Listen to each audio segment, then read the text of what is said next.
정보책 인달쌤입니다. 이번 시간에는 2020년 3회에 기출되었던 문제들 중에서 1번부터 10번까지 문제들을 한번 풀어보도록 할 거예요.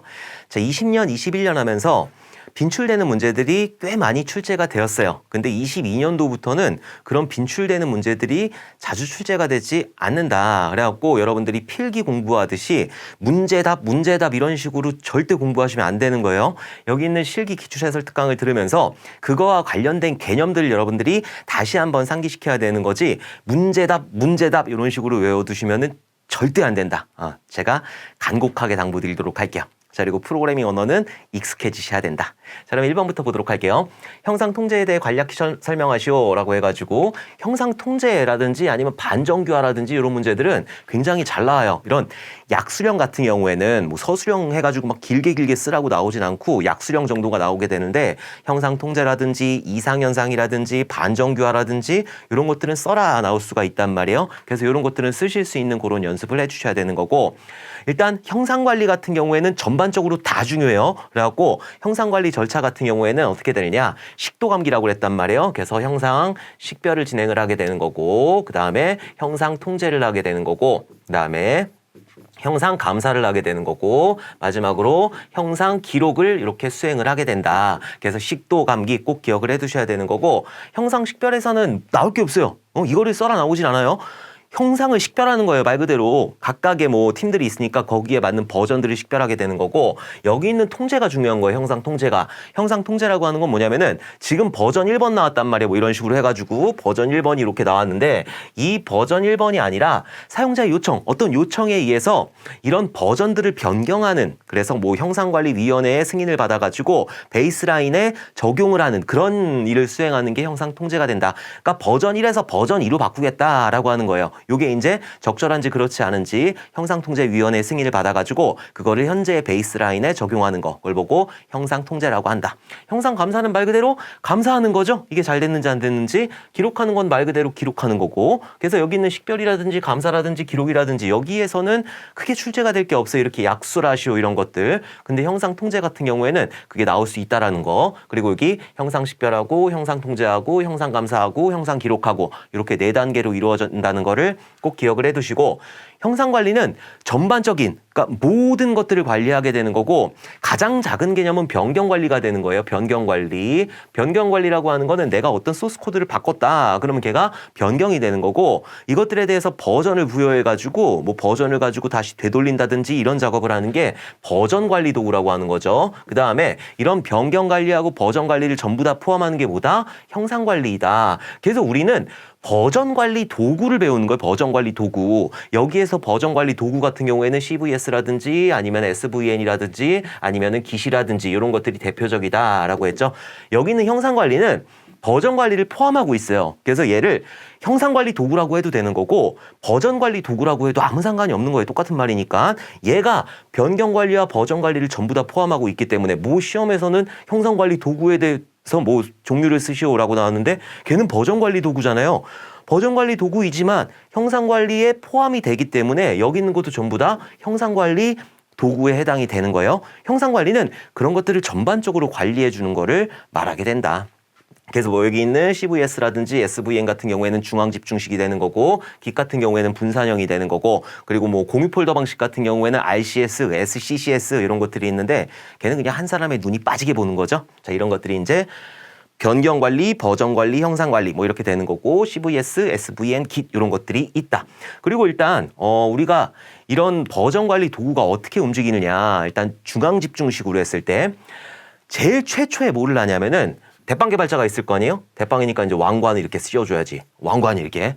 왕관을 이렇게 씌워놓고 레파지토리라고 하는 데가 있어요. 레파지토리. 말 더럽게 어려운데 레파지토리라고 하는 건 뭐냐면은 그냥 서버, 그냥 컴퓨터 여기에 뭔가 모아놓을 수 있는 공간이라고 생각을 하시면 되는 거예요. 이걸 보고 그냥 보통 레파지토리라고 하는 거고, 여기 레파지토리에다가 뭘 설치를 하느냐, 뭐 CVS를 설치한다든지 SVN이라는 걸 설치한다든지 이런 것들, 이런 버전 관리 도구들을 설치를 하겠죠. 그리고 나서 여긴 대빵 개발자가 뭐 프레임워크라든지 아니면은 공통 모듈이라든지 이런 것들, 이 프로젝트에서 사용할 공통 모듈이라든지 대빵이니까 이거 다 갖고 있을 거 아니에요? 얘를 여기다가 적용을 하는 거예요. 자, 이 소스 있다라고 여기다가 모아놓는 거예요. 자, 이걸 보고 뭐라고 하냐면은 임포트라고 하는 거죠.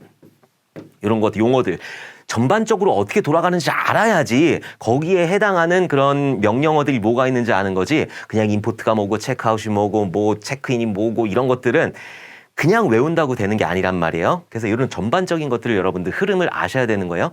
이 실무에서 쓰나요? 써요. 저도 이거 계속 쓰고 있는 거예요. 자, 일단 대빵 개발자가 여기 있는 레파지토리에다가 자기가 가지고 있는 프레임워크라든지 모듈이라든지 이런 것들을 임포트를 하게 된다. 그러면 혼자 개발하는 거 아니니까 여기에 이제 개발자들이나 뭐 여러 가지 기획자들이나 이런 많은 이해 관계자들이 있을 거란 말이에요. 이 사람들이 이 대빵 개발자가 만들어 놓은 거를 가져가야 돼요. 그래야지 뭐 수정을 하든지 추가를 하든지 뭐 그렇게 하니까.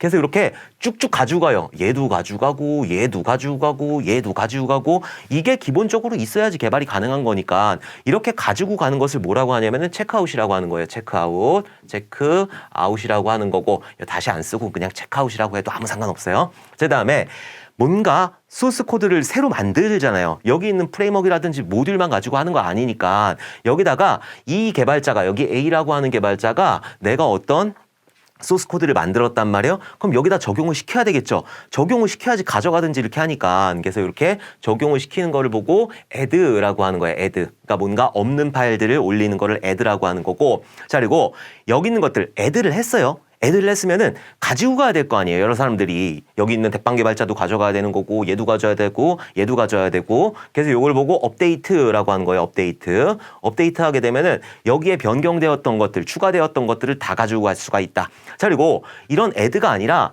내가 수정을 했어요. 뭔가 이 기능에 대해서 수정을 했다라고 하게 되면은 여기다가 뭔가 집어 넣어야 되겠죠. 자, 집어 넣을 때 사용하는 명령이 commit이라고 하는 명령이에요. commit이라고 하는 명령을 사용한다. 체크인이라고 하는 명령도 사용을 한다고 교재에는 나와 있을 건데 실무에서는 체크인이라는 거를 저는 20년 동안 개발을 하면서 한 번도 들어본 적이 없어요. 커밋이라고 하는 그런 용어를 사용하게 되는 거고 diff라는 게 있어요. diff라고 하는 게 있는데 이 diff라고 하는 거는 두 개의 버전을 비교하는 거예요. 두 개. 자, 머지라고 하는 거 있어요. 머지라고 하는 거는 만약에 얘도 올렸고 얘도 올렸어요. 커밋을 했단 말이에요. 그럼 충돌이 발생하잖아요. 그럼 걔를 가지고 합쳐야 되는 거예요. diff를 한 다음에 이렇게 합치는 머지 연산, 머지 명령을 수행을 해야 된다. 이게 전반적으로 어떻게 돌아가는지 알고 나서 그 다음에 명령들을 하나씩 외워두시는 게 좋을 것 같아요. 자, 그리고 또 뭐가 있냐면은 뭐 트렁크라는 게 있고 브랜치라는 게 있고 이런 용어들이 있는데 트렁크는 뭐냐면은 하나의 전체적인 흐름을 얘기하는 거예요. 어떤 프로젝트가 있다. 저는 예전에 뭐 많은 프로젝트를 했지만은 CJ1이라고 하는 이런 프로젝트를 진행을 했단 말이에요. CJ1 프로젝트를 여기서 많은 개발자들이 여기 있는 그 트렁크에다가 대고 작업을 하게 되는 거예요. 이 트렁크는 그냥 줄기다라고 보시면 되는 거고 뭐 예를 들어서 어떤 업무에 들어갔을 때 브랜치 딴다라는 그런 용어를 들으실 거예요. 브랜치를 따는 게 뭐냐면은 지금 CJ1이라고 하는 건 운영이 되고 있는 상태잖아요. 그렇죠? 운영이 되고 있는 상태에서 뭔가를 많이 바꾸는 작업을 한단 말이에요. 예전에 제가 장차법이라는 걸 했었어요. 장차법이라고 해서 장애인차별금지법이라는 그런 게 있는데 그러니까 장애인차별금지법은 뭐냐면은 장애인이나 비장애인이나 똑같은 페이지를 봐야 된다라고 하는 거. 그게 이제 장차법에 해당이 되는 내용이고 장차법 지키지 않으면은 이제 벌금 내요. 자, 어쨌든 이 장차법이라고 하는 게 하루아침에 뚝딱 만들어지는 게 아니란 말이에요. 거기다가 알트 태그도 박아야 되고 뭐 여러 가지 엔왁스라든 모르셔도 돼요.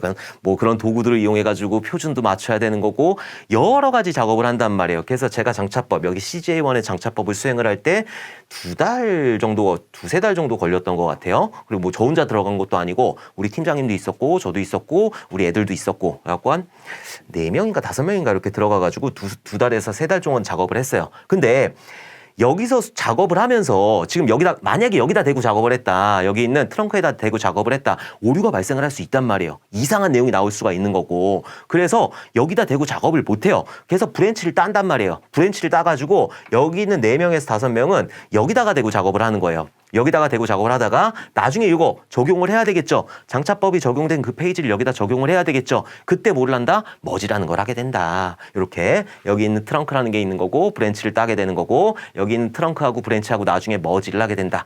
여기 있는 머지하고 아까 전에 디프 해가지고 머지하고 똑같은 거예요. 합치는 거니까 그렇게 알아두시면 될 것 같아요. 어쨌든 형상 통제하면서 굉장히 많은 것들을 알아봤죠.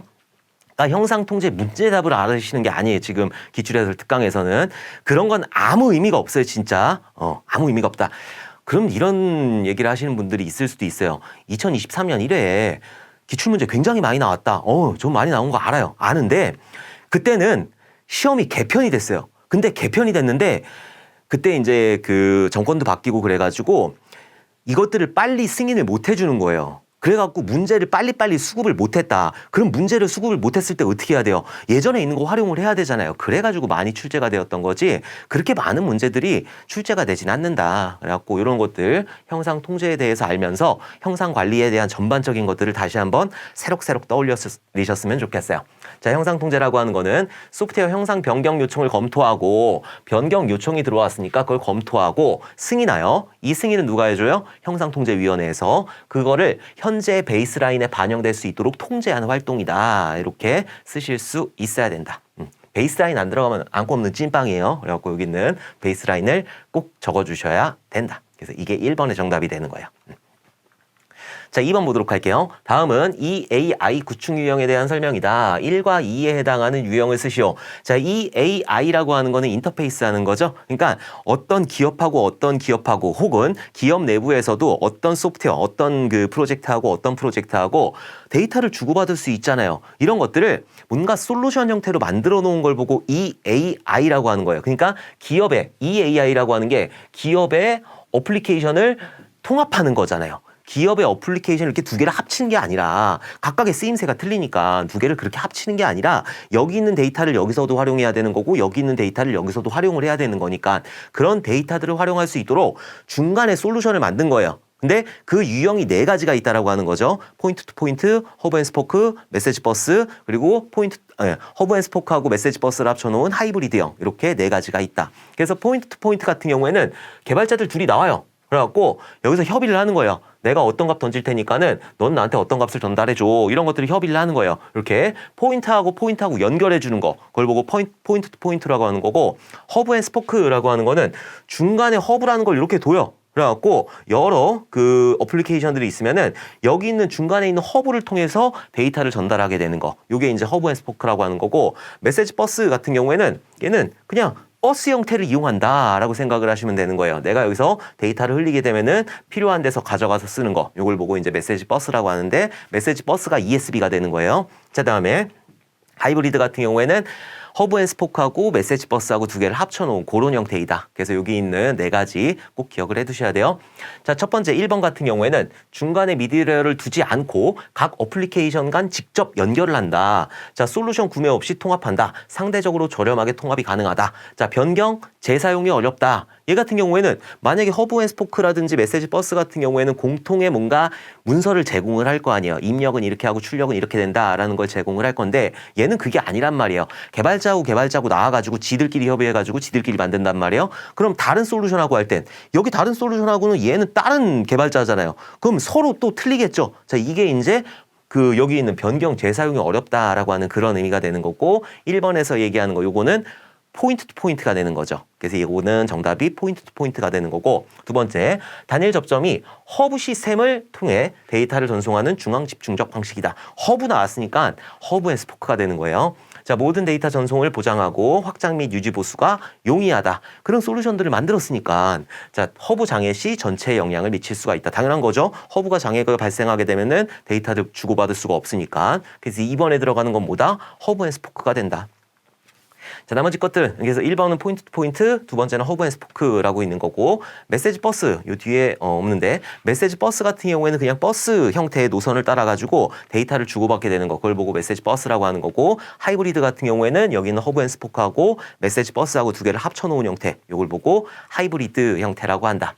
그래서 EAI 4가지 포인트 투 포인트, 허브 앤 스포크, 메시지 버스 그리고 하이브리드형 이렇게 꼭 기억을 해두시고 인터페이스를 하다 보면은 데이터가 중요하잖아요. 이 데이터를 보완하기 위해서 그러니까 뭔가 보호를 하기 위해서 여러 가지 작업들을 수행을 한단 말이에요. SSL이라든지 아니면은 IP 시큐리티라든지 자 그리고 또 뭐 있었죠? SHTTP 이런 것들을 수행을 하게 된다. TLS도 마찬가지고 자 이런 것들이 되는 거고 SSL 같은 경우에는 여러분들이 보는 HTTPS 형태라고 보시면 되는 거예요. 내가 주고받는 것들이 데이터가 이제 암호화가 돼가지고 서버로 전송되고 이렇게 되는 거. 자 그리고 IP Security라고 하는 거는 얘는 네트워크 계층에서 동작을 하게 되는 거고 얘는 이제 AH라는 게 있고 ESP라고 하는 게 있단 말이에요. 자 AH 프로토콜 같은 경우에는 인증하고 무결성하고 보장하는 거고 ESP 같은 경우에는 인증 플러스 무결성 플러스 기밀성까지 보장을 하게 된다. 이렇게 알아두시고 SHTTP도 얘도 웹상에서 동작을 하게 되는 건데 이건 종류만 알아두시면 돼요. 두 개 차이점이 뭐냐면은 SSL 같은 경우에는 그냥 몽땅 이렇게 묶어가지고 암호화시켜가지고 그걸 넘기게 돼요. 근데 여기 있는 SHTTP 같은 경우에는 그 단위 메시지 단위들 그런 것들 그러니까 예를 들어서 아이디하고 패스워드가 있다. 그럼 여기 있는 SSL, HTTPS 같은 경우에는 여기 있는 것들을 묶어가지고 암호화시켜서 보내게 되는 거고 SHTTP 같은 경우에는 여기 있는 내용 요것만 메시지 단위로 해가지고 암호화시키는 거다라고 알아두시면 되고 이게 시험에 나오는 건 아니에요. 종류만 알아두시면 되는 거고 자 TLS 같은 경우에는 전송 계층에서 동작을 하게 된다. 요 정도만 알아두시면 돼요. 어쨌든 이런 것들이 있다. 자, 3번 보도록 할게요. UI 설계 원칙 중 직관성에 대해 간략히 서술하시오.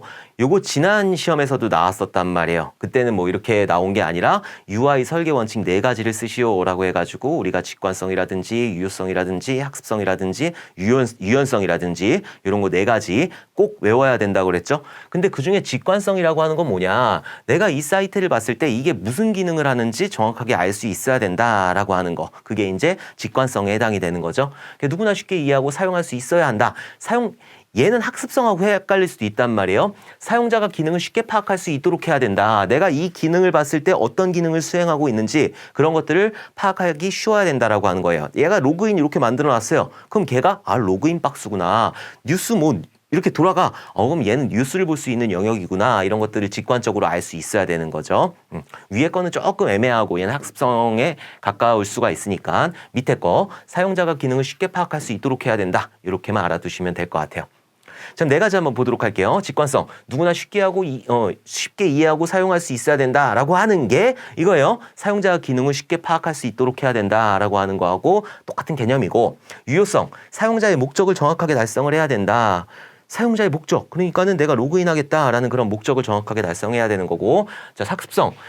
이거 잘못 나온 것 같아. 이거는 제가 요거는 사용할 수 있어야 된다고 얘는 익힐 수 있어야 된다. 조금 말이 헷갈리긴 한데 기능을 딱 봤을 때 기능이 뭐다라고 파악되는 게 사용할 수 있다라고 하는 거고 좀 말장난 쳐놓은 거예요. 자, 학습성이라고 하는 건 익힐 수 있는 거, 내가 배워야 되는 능력을 얘기하는 거잖아요. 익힐 수 있어야 된다. 그러니까는 여러분들은 직관성 같은 경우에는 요거 기능을 쉽게 파악할 수 있도록 해야 된다. 이렇게 알아두시고 자, 그리고 학습성은 누구나 쉽게 익힐 수 있어야 된다. 이렇게 구분해가지고 알아두시면 될 것 같아요. 자, 마지막으로 유연성 같은 경우에는 사용자의 요구사항을 받아들여야 되는 거고 사용자의 요구사항을 최대한 수용하며 오류를 최소화해야 된다라고 하는 게 여기 있는 유연성이 되는 거예요. 4가지 직관성, 유효성, 학습성, 유연성 4가지 꼭 알아두시고 UI하고 UX하고 요거는 구분을 해주셔야 돼요. 자, UI라고 하는 건 여러분들이 보는 화면, 유저 인터페이스를 얘기하는 거고 UX라고 하는 거는 유저 익스피리언스 그러니까 사용자의 경험을 얘기하는 거죠. 사용자의 경험을 바탕으로 그것들을 개선한 UI를 만들게 된다. 이렇게 알아두시면 될 것 같아요. 자, 4번 보도록 할게요. 다음 제어 흐름 그래프에 대한 분기 커버리지를 수행하는 경우에 테스트 케이스 경로를 7단계와 6단계로 나눠서 순서대로 나열하시오.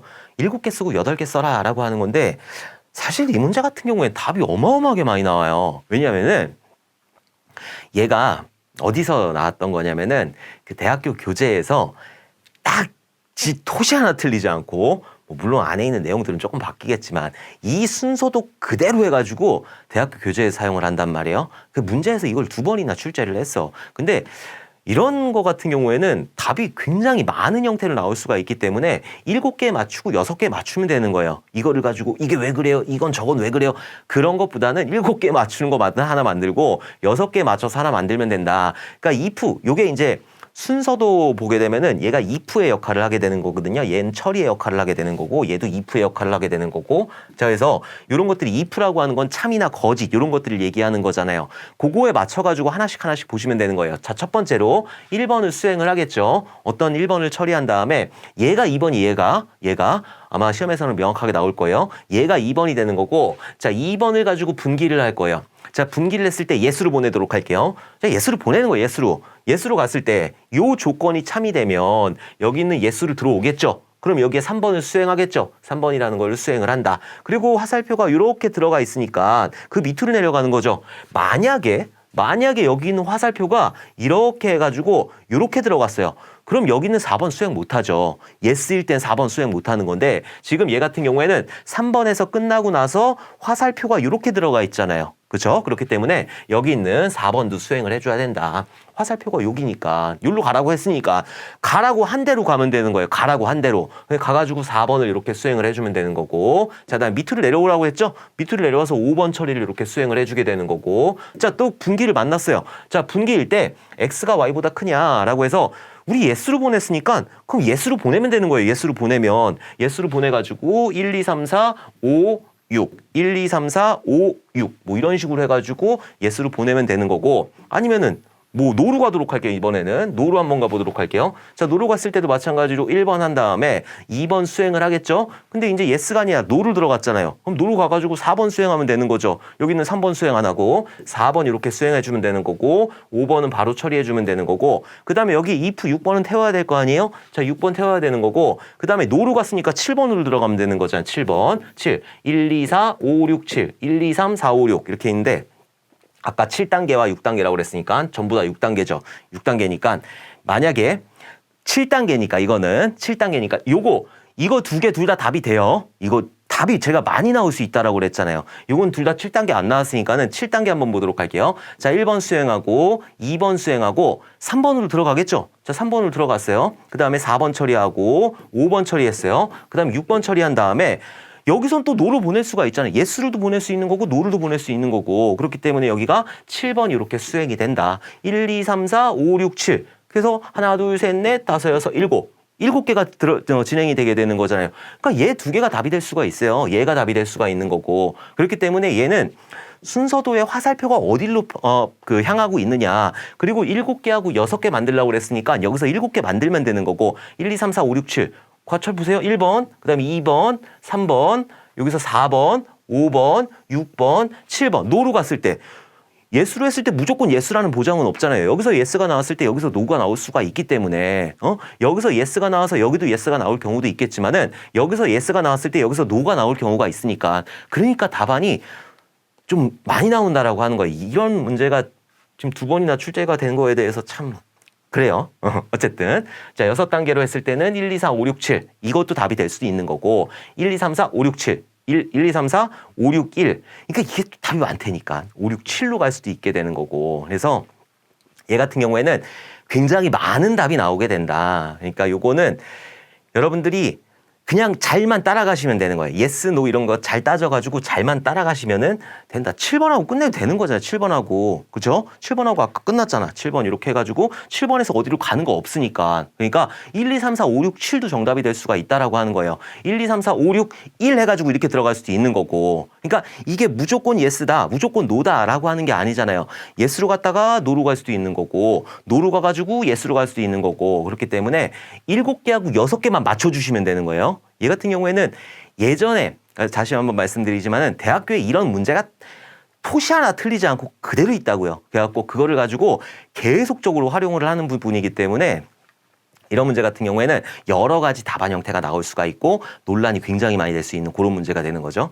논란이 되면 이제 좀 그만 내야 되는데 그냥 7개 맞추고 6개 맞춘다. 요것만 알아두시면 되는 거예요. 오케이.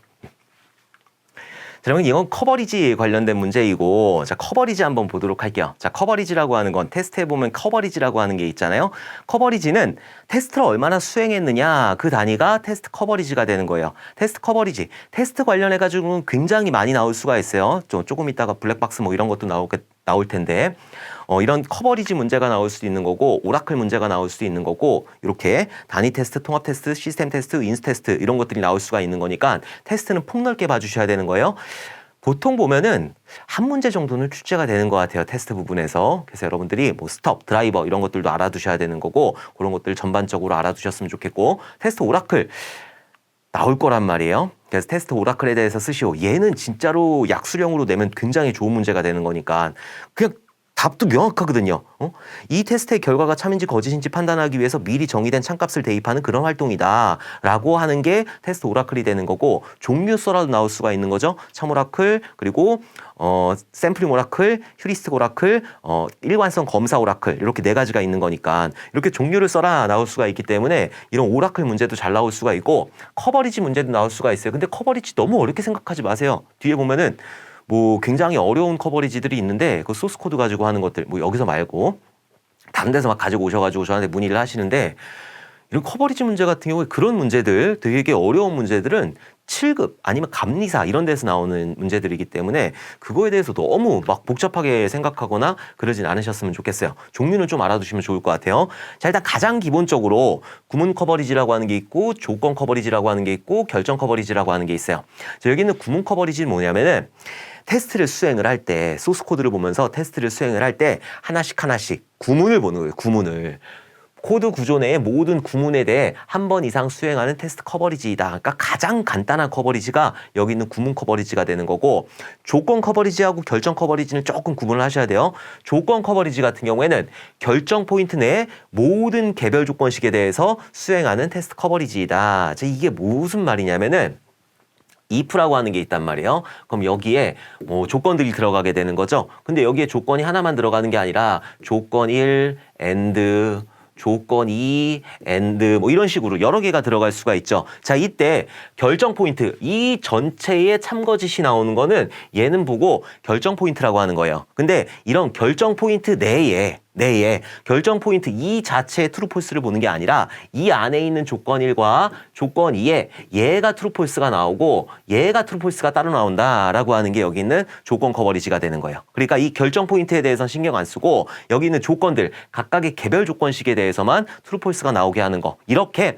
테스트를 진행을 하게 되는 거예요. 구문만 착착착착 이렇게 보는 게 아니라 여기다 조건 넣어보고 여기다 조건 넣어보고 이렇게 수행하는 거 그게 이제 조건 커버리지가 되는 거고 그럼 결정 커버리지는 뭐냐? 결정 커버리지라는 거는 여기 있는 개별 조건식에 대해서는 신경 쓰지 않는 거예요. 여기 있는 결정 포인트에 대해서만 이 결정 포인트가 트루 폴스 얘가 트루가 나올지 폴스가 나올지 이것들을 판단하는 거. 자, 결정 포인트 내의 모든 분기문에 대해 수행하는 테스트 커버리지를 말한다. 요거에 대해서 결정 포인트에 대해서 오케이. 자, 조건 결정 커버리지라는 게 있어요. 자, 얘는 조금 더 확장된 거고 결정 포인트가 트루 폴스가 나와야 돼요. 자, 그리고 개별 조건식이 각각 또 트루 폴스가 나와야 되는 거예요. 그러니까 앞에서는 조건 커버리지만 했을 때 그리고 결정 커버리지만 했을 때 요것들이 조금 미비할 수가 있단 말이에요. 그래서 얘네들 다 하자라고 하는 게 여기 있는 조건 결정 커버리지가 되는 거고 조금 더 확장된 게 변경 조건 커버리지가 되는 거예요. 변경 조건 커버리지. 변경 조건 결정 커버리지라고도 해요. 여기다 써놓으세요. 변경 조건 결정 커버리지라고도 한다.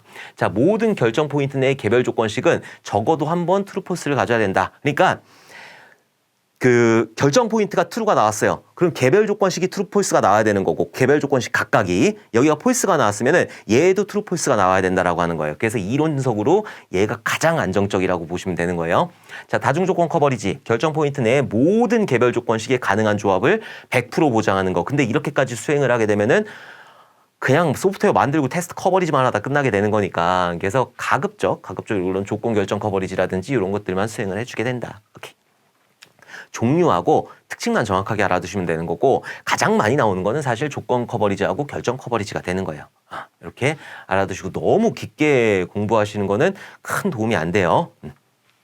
자, 5번 보도록 할게요. 소프트웨어 테스트 기법 중 소프트웨어의 기능이 완전히 작동하는 것을 입증하는 테스트로 동치 분할, 경계값 분석을 이용하여 테스트하는 그런 기법을 쓰시오. 자, 동치 분할이나 경계값 분석이라든지 원인 효과 그래프 기법이라든지 뭐 비교 검사라든지 이런 것들을 수행하는 거는 블랙박스 테스트가 되는 거예요. 자, 우리가 이런 테스트 기법을 나눴을 때 블랙박스 테스트, 화이트박스 테스트 이렇게 나눌 수가 있다라고 그랬죠. 자, 화이트박스 테스트 같은 경우에는 화이트, 하얘니까 뭔가 보일 것 같은 거라. 뭐 물론 하얘니까 안 보이겠지만 이게 깨끗하니까 뭔가 보일 것 같아. 라고 뭘 보면서 한다? 소스 코드를 보면서 수행하는 게 화이트박스 테스트가 되는 거고, 블랙박스 테스트 같은 경우에는 검해요. 검해니까 안에가 안 보일 것 같은 거라 안 보고 하는 거예요. 안 보고 기능의 동작 여부만 수행을 하게 되는 거고, 지금 보면은 소프트웨어 테스트 기법 중 소프트웨어의 기능이 완전히 작동하는 것을 입증하는 테스트로, 사실 여기까지만 보면 얘가 이제 동적 테스트가 될 수도 있는 거고, 자, 그리고 여기가 블랙박스 테스트가 될 수도 있는 건데,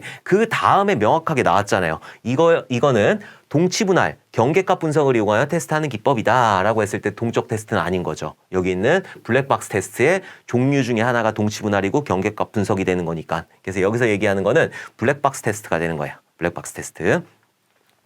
자, 이제 여기 블랙박스 테스트 해보게 되면 또 종류가 많아요. 자, 종류 보면은 동등분할 기법이라고 하는 게 있는데, 얘는 입력값에다 초점을 맞춘 거예요. 그러니까 무슨 말이냐, 여기는 뭐 90에서 100 사이다. 그럼 얘 같은 경우에는 A라는 걸 출력해라 라고 하면은 한 95 입력하는 거예요. 그러면은 요게 이제 입력 자료에 초점을 맞춘 거니까, 입력 자료에 초점을 맞춰 테스트 케이스를 만들어서 검사하는 방법이다라고 하는 게 동등 분할 기법이 되는 거고, 경계값 분석이라고 하는 거는 경계에 있는 값들, 이런 중간에 있는 값들이 아니라 경계에 있는 값들을 넣었더니 얘는 오류가 좀 더 많이 발생을 하더라라고 해서 경계에 있는 값들을 가지고 테스트를 하는 거예요. 그래서 경계값 분석 같은 경우에는 89, 90, 91, 자, 그리고 99, 100, 그리고 101. 자, 이런 값들로 테스트를 하는 게 여기 있는 경계값 분석이 되는 거죠. 자, 입력 조건의 경계값을 테스트 케이스로 선정하는 그런 방법이다. 자, 이게 경계값 분석. 자, 그다음에 원인 효과 그래프 검사. 얘는 원인이 있고 효과가 있는 거잖아요. 그러니까 입력 자료를 가지고 이런 효과가 발생을 한다, 이런 내용이 나오면 되는 거예요. 다 이것들을 달달 외우라는 게 아니에요. 자, 입력 데이터 간의 관계와 출력에 영향을 미치는 상황을, 그러니까 원인이라고 하는 거는 입력 데이터가 되는 거고, 출력이라고 하는 건 그런 효과가 되는 거잖아요. 입력이 들어갔으니까 뭔가 출력이 나왔으니까 입력 데이터 간의 관계와 출력에 영향을 미치는 상황을 체계적으로 분석한 다음 효용성이 높은 테스트 케이스를 선정하여 검사하는 기법이다. 이게 이제 원인 효과 그래프 검사가 되는 거고, 보통 시험에 나올 때 얘를 가지고 이제 뭐 그 약수라시오, 서술라시오 이렇게 나오기 힘들어요. 이런 것들이 나온 다음에 이런 것들이 이제 그것들이 이제 보기로 나오게 되는 거죠. 영어로. 그러니까 영어를 외우라고 하는 게 아니라 이게 뭐 코스 이펙트 뭐 이렇게 해가지고 그런 간단한 영어들 있잖아요. 그 정도만 여러분들이 알아두시면 되는 거예요. 자, 오류 예측 검사라고 하는 것도 있어요. 오류 예측 검사라고 하는 거는 경험이 많은 그런 개발자가 여기쯤이면 오류가 발생을 하겠다라고 하는 거, 과거의 경험이나 테스터의 감각으로 테스트하는 그런 기법이다. 자, 비교 검사라는 것도 있어요. 여러 버전의 프로그램에 동일한 테스트 자료를 제공하여 동일한 결과가 출력되는지 테스트하는 그런 기법이다. 이걸 보고 비교 검사라고 한다. 그래서 종류들도 여러분들이 조금 기억을 해두셔야 돼요. 자, 일단 블랙박스 테스트 같은 경우에는 동등분할 기법이라는 게 있고, 경계값 분석이라는 게 있고, 자, 그리고 원인 효과 그래프 기법이라는 게 있고, 오류 예측 검사라는 게 있고, 비교 검사라고 하는 게 있다. 요 정도 여러분들이 좀 기억을 해두시면 좋을 것 같아요. 자, 6번 보도록 할게요. 학생 테이블에 주소 컬럼을 추가하는 SQL문을 완성하는 빈칸 1, 2에 알맞은 예약어를 쓰시오. 자, 일단 학생 테이블이라는 게 있는 거잖아요.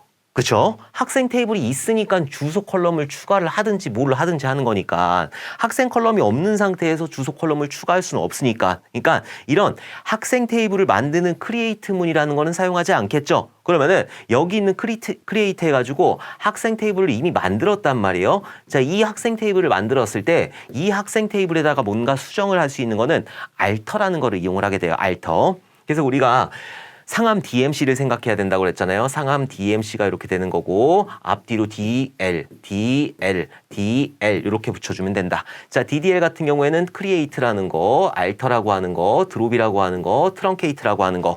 그래서 얘는 구조를 만드는 거, 구조를 수정하는 거, 구조를 삭제하는 거. 여기는 truncate는 아예 초기화시키는 거. 자, DML 같은 경우에는 insert, update, delete, select. 자, insert 구조에다 값을 집어넣는 거, update 뭔가 값을 수정하는 거, 딜리트 삭제하는 거, 셀렉트 얘는 뭔가 데이터를 가지고 오게 되는 거죠. 여기 있는 드롭하고 트렁케이트하고 여기 있는 딜리트하고는 제가 지난 시간에 설명을 드렸었어요. 자, 그리고 DCL 같은 경우에는 얘는 뭐가 있었죠? 얘는 권한을 주는 그랜트라고 하는 게 있는 거고, 권한을 뺏는 리보크라고 하는 게 있는 거고, 그랜트는 누구한테 주기 때문에 투가 되는 거고, 리보크는 누구로부터 회수하는 거기 때문에 프롬이 들어가게 되는 거예요. 자, 그다음에 커밋이라고 하는 거하고 롤백이라고 하는 거하고 세이브 포인트라고 하는 거, 이런 것들이 DCL에 들어가게 된다. 자, 어쨌든 우리는 지금 DDL에 관련된 내용이고, 그 중에서 알터에 관련된 내용이 되는 거죠. 알터는 구조를 만들었으면은 구조를 수정할 수 있는 거니까. 자, 수정을 했는데 뭐를 하냐면은 주소라는 컬럼을 추가를 한대요. 추가하는 거는 add예요. 수정하는 거는 modify가 되는 거고, 삭제하는 건 드롭이 되는 거예요. 여기서도 alter add, alter modify, alter drop이 되는 거예요. 그러니까 여기 뭔가 수정을 해라. alter 테이블이 되는 거죠. 여기가 이제 alter가 이렇게 들어가게 되는 거고, 알터 테이블을 수정하는데 어떤 테이블을? 학생 테이블을 수정해라. 근데 뒤에 보니까는 주소라는 거를 이렇게 추가를 하고 있어요. 추가라고 그랬으니까. 그럼 여기 2번에 들어가는 거는 추가 명령인 add가 되는 거죠. 그래서 1번에 들어갈 거는 알터가 되는 거고, 두 번째 들어가는 거는 add가 되는 거예요. 그럼 알터를 이용해가지고 여기 들어갈 수 있는 것들이 뭐가 있는지 한번 알아보도록 할게요. 속성을 추가하는 거 방금 전에 했었죠? 알터 테이블, 이 가까로 안 해도 돼요. 저는 이거 구분하려고 하는 거지. 자, 여기 알터 테이블 한 다음에 테이블 명이 나오겠죠. 아까 전에 뭐 학생 이렇게. 그리고 추가하는 거니까 여기가 add가 들어가게 되는 거예요. 자, 그리고 해당하는 속성명하고 데이터 타입 이런 것들이 들어가게 된다. 뭐 데이터 타입은 뭐 인트형도 있는 거고, 뭐 저기 오라클 가면 넘버형이라는 것도 있는 거고, 뭐 롭 타입도 있는 거고, 되게 많은데 그런 것까지 나오지 않아요. 우리는 지금 SQL, 그러니까 오라클 OCP 뭐 이런 걸 따는 게 아니기 때문에. 그래서 여기에 뭐가 들어가느냐, 요게 중요한 거예요. 알터 테이블, 얘는 하나의 묶음이에요. 하나의 묶음. 그리고 여기에 add라고 하는 게 들어가게 되는 거고, 속성을 변경한다라고 했을 때 얘 같은 경우에는 변경하는 거기 때문에 수정이죠. 그럼 여기 알터 테이블은 그냥 나와야 돼요. 얘는 테이블 변경이니까. 해당하는 테이블을 변경할 거고, 여기가 이제 모디파이가 되는 거예요. 모디파이 말고 다른 거를 쓰는 그런 SQL도 있기는 해요. 근데 그냥 표준으로 모디파이다 이렇게 알아두시면 돼요. 그래서 속성명하고 데이터 타입 요것들을 변경하겠다라고 하는 거고, 자, 그리고 속성 삭제는 드롭이에요. 드롭. 어쨌든 그 안에 구조를 삭제하는 거니까. 그래서 알터 테이블명 들어간 다음에 드롭이 들어가게 되는 거예요. 그러니까 추가할 땐 add, 수정할 땐 modify, 그리고 삭제할 땐 드롭이 된다. 자, 그리고 이름을 변경할 거예요. 속성이 이름을 변경할 때는 얘는 리네임이 되는 거예요. 리네임이 여기가 리네임 알터 테이블 한 다음에 여기가 새가 아니라 이렇게 있고, 알터 테이블 한 다음에 테이블 이름이 들어가는 거고, 여기가 리네임 컬럼이 이렇게 들어가게 되는 거예요. 리네임 컬럼이 들어가는 거고, 여기가 제가 잘못 썼는데 to라고 하는 게 이렇게 들어가게 된다. 이렇게만 알아두시면 될 것 같아요. 자, 테이블 이름 변경하는 거. 자, 알터 테이블 한 다음에 현재 테이블 이름 이렇게 들어가게 되는 거고, 여기는 리네임 2가 그냥 바로 나와요. 리네임 2 한 다음에 새로운 이름 이렇게 들어가게 된다. 근데 리네임이라는 것만 여러분들이 알아두시면 될 것 같아요. 변경할 때는. 자, 인덱스를 추가할 때, 인덱스 같은 경우에는 그러니까는 뭔가 빨리 찾아갈 수 있게 하는 그런 인덱스가 되는 거고, 인덱스 테이블이 되는 거고, 인덱스를 추가한다. 알터 테이블 한 다음에 테이블 이름 이렇게 만들고 add 인덱스 해가지고 여기 인덱스를 만들면 되는 거예요. create 인덱스 해도 되는 거고. 자, 그리고 인덱스 삭제할 때는 여기도 마찬가지로 드롭이라고 하는 게 들어간다는 거. 여기서 중요한 건 뭐냐면은 add가 들어가고 드롭이 들어가고 이렇게 들어간다고 하는 거지. 뭐 그 인덱스에서는 큰 의미는 없어요. 여기서 가장 중요한 건 뭐냐면은 속성 추가할 때 add라고 하는 거, 속성 변경할 때 modify라고 하는 거, 속성 삭제할 땐 drop이라고 하는 거, 이름 변경할 때는 rename이라고 하는 거. 요것만 여러분들이 좀 기억을 해두시면 될 것 같아요. 오케이. 자, 7번 보도록 할게요. 성적 테이블을 대상으로 아래 요구사항을 적용하여 결과를 출력하는 SQL문을 작성하시오. 이렇게 쓰라고 나온다고요. 일단 얘가 이제 성적 테이블이 이렇게 되는 거고, 요구사항이 뭐냐면은 성적 테이블에서 과목별 평균 점수가 90점 이상인 과목 이름, 최소 점수, 최대 점수를 출력하시오라고 했단 말이에요. 자, 그러면은 자, 일단 우리가 셀렉트의 가장 기본적인 구조를 보게 되면은 셀렉트 한 다음에 그 다음에 여기 어떤 컬럼들이 나오게 되는 거고, 프롬 하게 되는 거고, 여기에 뭐에서 가지고 오라고 그랬어요? 성적 테이블에서 가지고 오라고 그랬으니까 여기 성적이라고 하는 게 이렇게 들어가겠죠. 자, 그다음에 여기에 조건이 들어가야 돼요. where 한 다음에 여기서 어떤 조건들이 이렇게 명시가 될 거고 뭔가 확장하겠다라고 하면은 여기 and라든지 or라든지 이런 것들이 확장 조건으로 들어가게 된다. 자, 그다음에 나올 수 있는 게 그룹 바이가 나온다고 그랬단 말이에요. 그룹 바이 해가지고 여기서 뭔가 그룹핑을 할 건지 그리고 여기서 having이라는 걸 이용해가지고 집계함수를 이용해서 뭔가 조건을 줄 수가 있단 말이에요. 가장 마지막에 뭘 냈냐면은 order by라고 하는 걸 이렇게 사용을 하게 되는 거예요. 그래서 요거를 가지고 정렬을 하게 된다.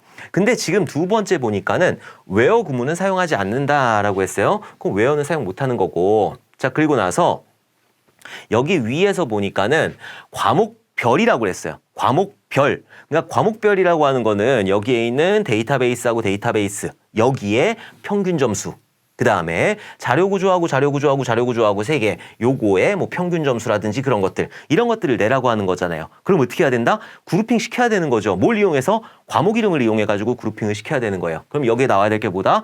그룹 바이가 되는 거죠. 그룹 바이가 GR, OUP 해가지고 바이까지 이렇게 써주셔야 돼요.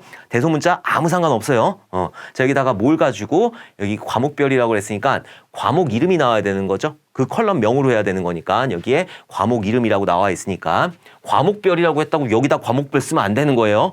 과목 이름 가지고 해당하는 컬럼 가지고 묶어야 되는 거니까 그래서 여기에 과목 이름이라고 하는 거로 묶게 된다. 과목 이름이라고 하는 거. 자, 이렇게 하게 되면은 어떻게 되냐면은 두 개 행이 나와요. 두 개 행이. 어떤 두 개 행이 나오냐면은 데이터베이스라고 하는 이런 행하고 자, 그리고 자료구조라고 하는 이런 행 두 개를 사용을 할 수가 있다. 이 두 개를 가지고 점수의 합을 구할 건지 점수의 평균을 구할 건지 맥스 값을 구할 건지 민 값을 구할 건지 카운트 값을 구할 건지 그런 것들을 할 수 있게 되는 거예요. 근데 지금 여기서는 뭐라고 했냐면은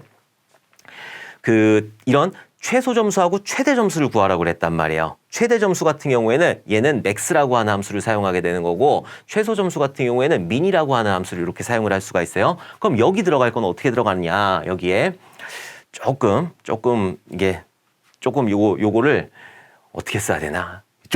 요건 조금 이따 쓰도록 할게요. 이 밑으로 내려야 되겠다. 자, 밑으로 내려가지고 여기가 프롬이 이렇게 되는 거고 여기가 성적 테이블이 이렇게 되는 거고 자, 다음에 그룹 바이 해가지고 GROUP 바이 한 다음에 과목 이름으로 하게 되는 거죠. 과목 이름으로 그룹핑을 시키게 된다. 근데 여기에 과목 이름하고 최소값하고 최대값 가지고 오라고 그랬어요. 그럼 과목 이름 가지고 와야 되겠죠. 과목 이름이라고 하는 걸 이렇게 가지고 오게 되는 거고 콤마.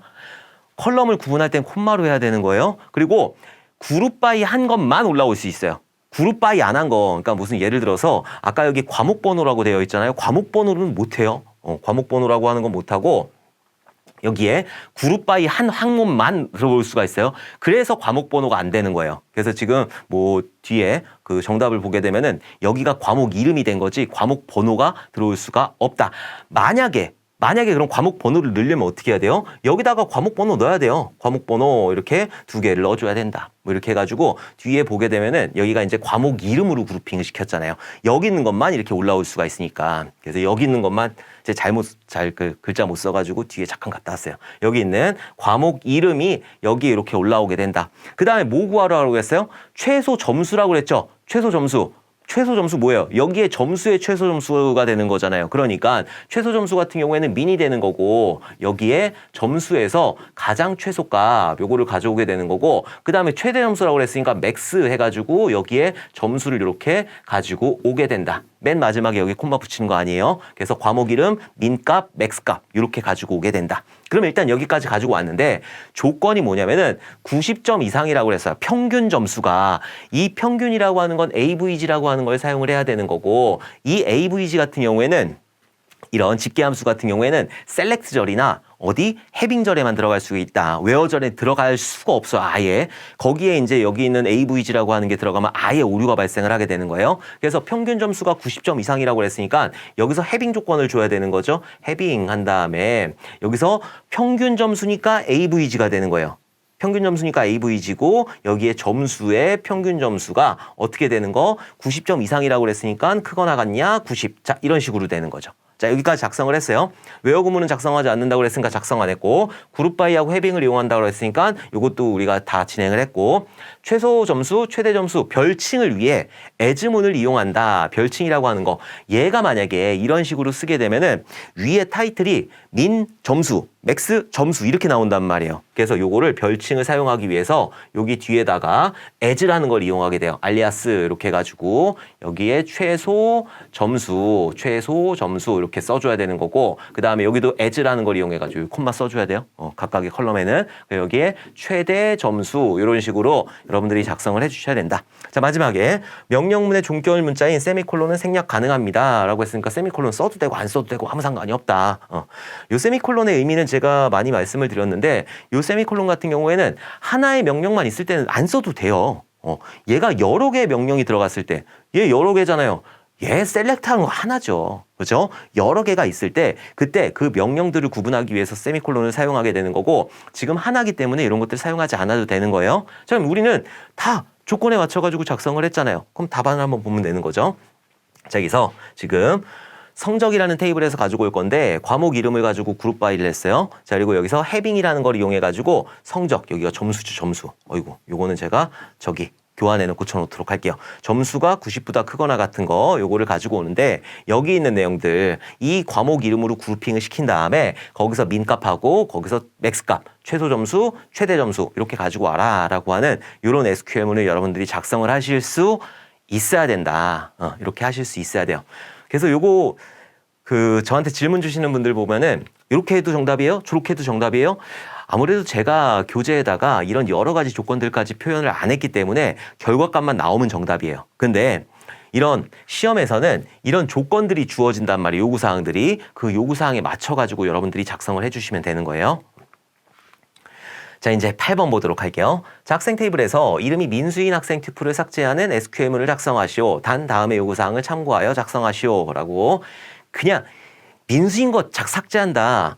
하나의 튜플을 삭제할 때 뭐예요? 딜리트예요, 딜리트. 그래서 딜리트라는 걸 이렇게 사용을 하게 되는 거예요, 딜리트.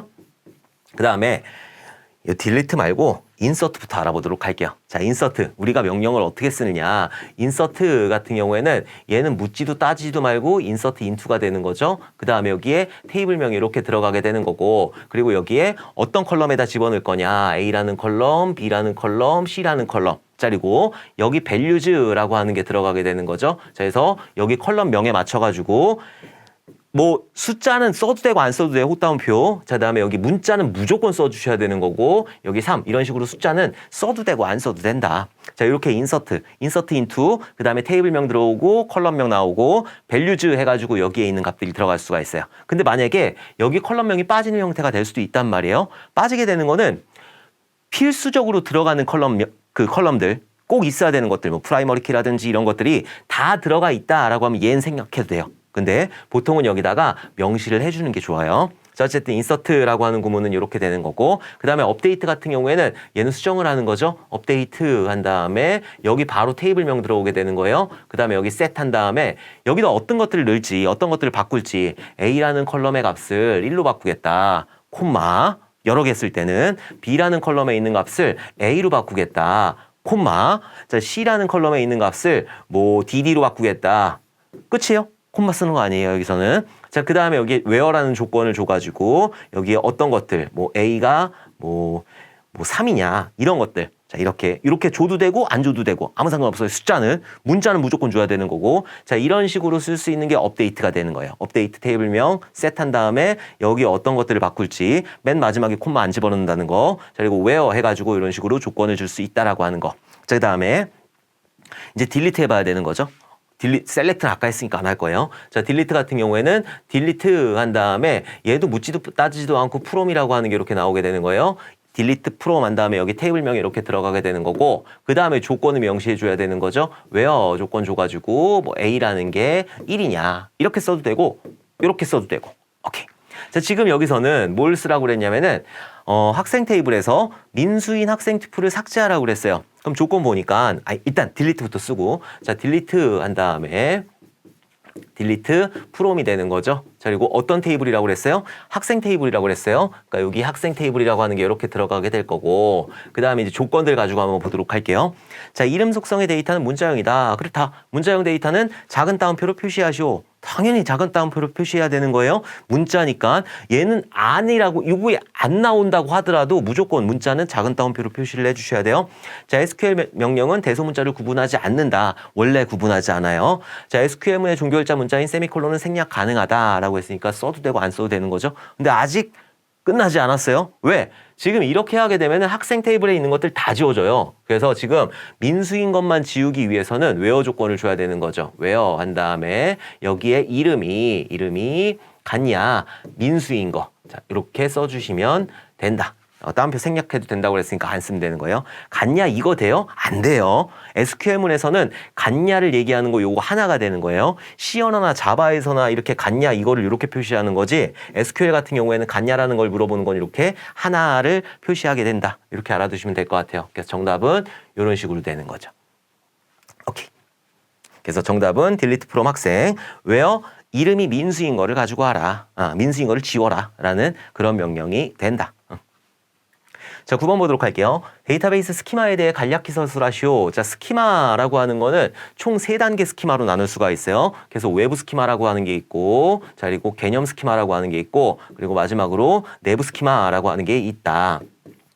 외부 스키마 같은 경우에는 사용자 입장에서 본 거, 혹은 프로그램 입장에서 본 거, 가장 바깥에 보여지는 거를 보고 외부 스키마라고 하는 거고, 개념 스키마다라고 하는 거, 얘는 그 데이터베이스의 전체적인 구조와 제약 조건이 되는 거예요. 그래서 보통 스키마다라고 하면은 여기 있는 개념 스키마를 얘기를 하게 된다. 자, 내부 스키마 같은 경우에는 얘는 저장 장치 입장에서 본 거. 그러니까 무슨 얘기냐? 우리가 만약에 학생이라는 테이블을 만들었단 말이에요. 자, 학생 테이블 안에 뭐 네임이라는 게 있다. 그럼 얘 같은 경우에는 문자죠. 문자니까 뭐 바차 타입이다. 뭐 30글자이다. 이런 것들. 얘가 이제 내부 스키마가 되는 거예요. 실제 저장 장치 입장에서 어떻게 설계될 것인가, 어떻게 보여질 것인가, 어떤 구조인가. 그러니까 외부 스키마는 외부에서 보는 구조. 개념 스키마는 보통 스키마라고 하면 개념 스키마가 되는 거고 얘는 전체적인 구조와 제약 조건, 데이터베이스의 전체적인 구조와 제약 조건을 얘기하는 거고 내부 스키마 같은 경우에는 데이터베이스의 저장 장치 입장에서 본 구조이다. 이렇게 알아두시면 된다. 자, 그리고 외부 스키마와 개념 스키마 사이에 개념 스키마와 내부 스키마 사이에 독립성이라는 게 존재를 하게 돼요. 외부 스키마와 개념 스키마 사이에는 논리적 독립성이라고 하는 게 존재를 하는 거고 개념 스키마와 내부 스키마 사이에는 물리적 독립성이라고 하는 게 존재를 하게 된다. 이 독립성이라고 하는 거 개념 스키마가 바뀌어도 외부 스키마에 영향을 미치지 않는다라고 하는 게 논리적 독립성인 거고 내부 스키마가 바뀌어도 개념 스키마에 영향을 미치지 않는다라고 하는 게 여기 있는 물리적 독립성이 되는 거예요. 그래서 여러분들은 여기 있는 3단계 스키마하고 독립성에 대해서도 다 알고 계셔야 되는 거죠. 근데 여기서 지금 스키마에 대해 간략히 서술하시오라고 했으니까 스키마, 그냥 데이터베이스 스키마다라고 하면 뭘 얘기한다? 개념 스키마를 얘기하게 된다. 개념 스키마가 뭐라고 그랬어요? 데이터베이스의 전체적인 구조와 제약 조건이다. 그것만 써주시면 되는 거예요. 자, 데이터베이스의 전체적인 구조와 제약 조건 딱 여기까지만 써주시면 돼요. 에 대한 명세를 기술하고 정의한 것이다. 이건 부가적인 거고 여러분들이 쓰셔야 될 거 핵심적인 단어는 데이터베이스의 전체적인 구조와 제약 조건을 표현한 것이다. 정의한 것이다. 명세한 것이다. 이렇게 써주시면 된다. 이게 이제 스키마 3단계 스키마가 되는 거예요. 외부 스키마, 자, 그다음에 개념 스키마, 그다음에 마지막으로 내부 스키마. 자, 이런 것들이 있는 거 이것도 꼭 기억을 해두시고 독립성 존재한다고 그랬어요. 논리적 독립성하고 물리적 독립성하고 이런 것들 존재한다라고 하는 거 꼭 기억을 해두셔야 돼요.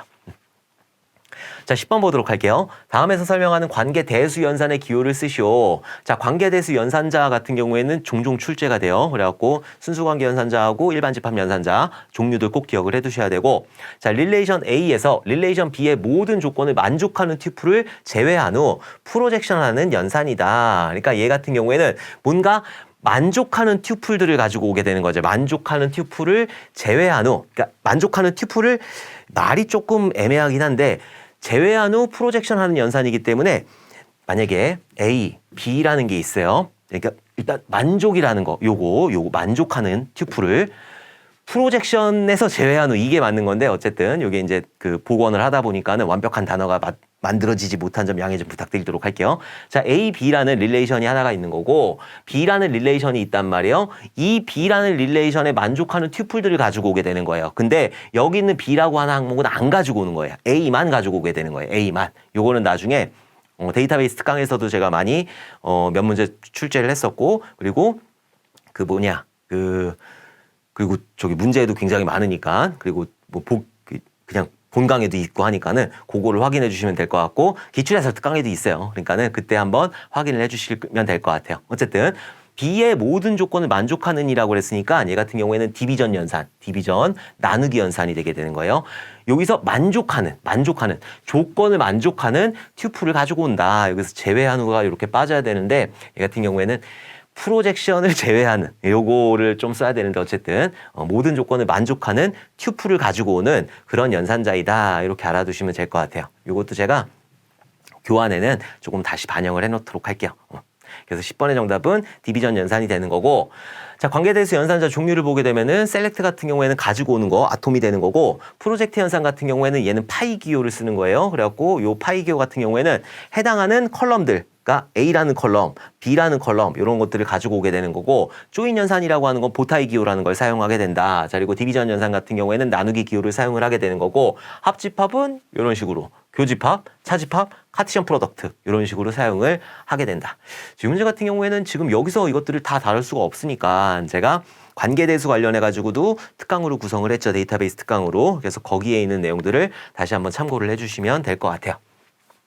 조금만 더 보도록 할게요. 자, 셀렉트 같은 경우에는 많이 나오니까 셀렉트는 가지고 오는 거예요. 그래갖고 여기 학생이라는 테이블에서 가지고 오는데 학년이 1학년인 거를 가지고 와라. 이 괄호 써야 되나요? 안 써도 돼요. 릴레이션에서 조건을 만족하는 수평적 부분집합, 튜플을 구하기 위한 연산을 셀렉트 연산이라고 하는 거고, 그리고 프로젝트 연산 같은 경우에는 해당하는 릴레이션에서 원하는 속성 값을 뽑아올 때, 원하는 컬럼 값을 뽑아올 때 사용하는 거예요. 이렇게 프로젝트 그 기호 사용하고 학번, 이름, 학생이라는 테이블에서 학번하고 이름 이런 것들을 가지고 와라. 요거는 괄호를 쳐줘야 되겠네. 괄호를 쳐서 이렇게 해주시면 될 것 같아요. 프로젝트 연산은 릴레이션에서 수직적 부분집합을 구하는 연산으로 원하는 속성만 추출하기 위한 연산이다. 자, 조인 연산, 얘는 두 테이블을 합치는 연산이에요. 두 테이블로부터 조건에 맞는 관련된 튜플들을 하나의 튜플들로 결합하여 하나의 테이블로 만드는 연산을 말한다라고 하는 거. 자, 디비전 연산이라고 하는 거. A, B 두 테이블에 대해 A 디비전 B는 B 테이블의 조건을 만족하는 튜플들을 테이블 A에서 추출하는 연산이다. 그러니까 A만 가지고 오는 거예요. A만. 여기 있는 A, B가 있을 때 A라는 테이블에 A라는 컬럼, B라는 컬럼 이렇게 있어요. 그럼 B라는 그 테이블에 A라는 컬럼이 있어요. 그럼 얘를 나누기, 디비전 연산을 이렇게 하게 되면은 여기에 있는 값들을 가지고 오는데 요거 빼고 여기 있는 B에 있는 값들만 가지고 오게 된다. 이렇게 알아두시면 될 것 같아요. 자, 이렇게 해가지고 우리는 이번 시간에 2020년 3회에 기출되었던 그런 문제들을 한번 알아봤어요. 근데 아까 순서도 같은 경우에도 조금 논란이 될 수 있는 그런 문제가 되는 거고, 사실 논란이 될 수 있는 문제들은 가끔 가다가 출제가 돼요. 근데 그런 문제 같은 경우에는 거의 모두 답 처리가 된다거나 그러니까는 그런 순서도 문제 같은 경우에는 여러분들이 잘만 따라가시면 되는 거예요. 정말 여러 가지의 답안이 나올 수가 있다라는 거 그렇게 알아두시면 되는 거고, 7개, 6개라고 했으니까 7개 되는지 6개 되는지 그것만 여러분들이 파악을 해두시면 될 것 같아요. 이번 시간 너무너무 고생 많으셨고 우리 다음 시간에 웃는 얼굴로 다시 뵙도록 하겠습니다. 감사합니다.